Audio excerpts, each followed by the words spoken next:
One of the questions on the quiz asks you to solve by completing the square.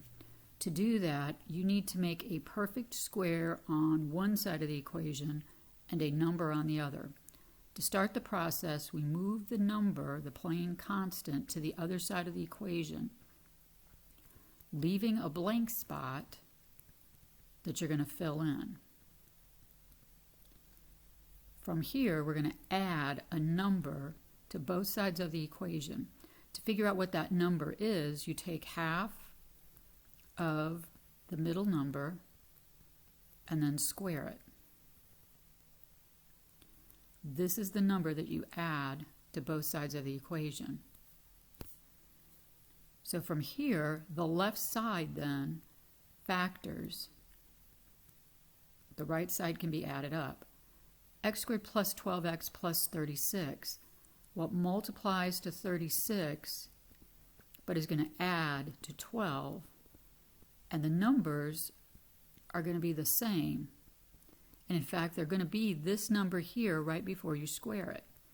So x times x is x squared plus 6, or x plus 6 taken twice. And that's what we were trying for, to get a perfect square on the left. From here, take the square root to both sides of the equation, putting in a plus or minus on the one side. The square and the square root cancel,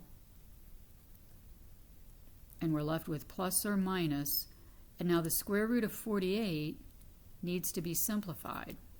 All right, I'm going to go back in and just erase that out. I'm looking for a number that's a perfect square that'll divide into 48. And you go make your perfect square list, but then divide up to find the biggest perfect square. So none of these, if I do the division, will work, but the number 16 will. So I have x plus 6 equals plus or minus, the square root of 16 is 4, the square root of 3 left under the radical. And then to finish out solving for x, subtract 6 from both sides of the equation. So we have x equals negative 6 plus or minus 4 radical 3. You cannot add or subtract the negative 6 and the 4 together because the 4 is attached to the radical 3. So if you're going to write it as two separate answers, it would be negative 6 plus 4 square root of 3, negative 6 minus 4 square root of 3. Okay. For number 2, you were specifically asked to use the quadratic formula. So the quadratic formula is this: plus or minus the square root of b squared minus 4ac divided by 2a.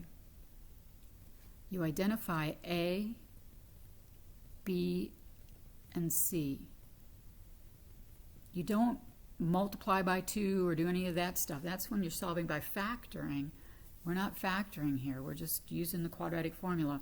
The only restriction is you've got to be set equal to 0 in order, or requirement is you've got to be set equal to 0 in order to do the quadratic formula. So from here, I'm going to figure out what is b squared minus 4ac. Remember, anytime you take a letter out, you've got to put parentheses in. Otherwise, you're going to mess up the number when you go to calculate it. Negative 6 squared minus 4 times a times c. All right. So this came out to negative 6 squared is positive 36. Negative times 2, that's going to turn out to be plus 24. All right, and then that's equal to 60. I would prefer that you just type this in to your calculator and get that number directly. Some of you were giving me wrong numbers here, and then it was messing up your discriminant. So x equals the opposite of negative 6 plus or minus the square root of 60 divided by 2 times a.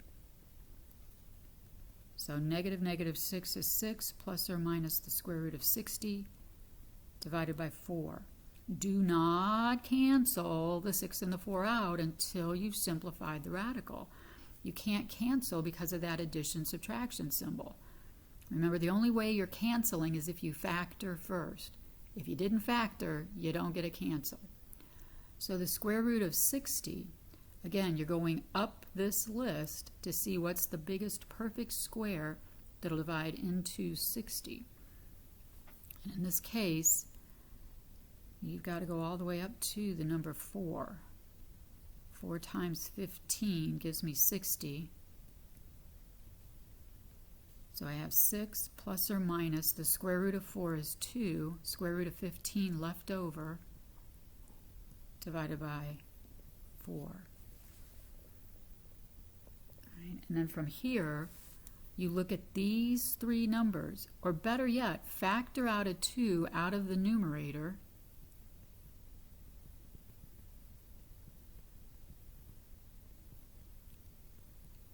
and then reduce the factors. So your final answer is 3 plus or minus 1 square root of 15 divided by 2. There you go. You can break it up into 2 separate answers, but I didn't care if you did that or not. I'm just looking for the answers.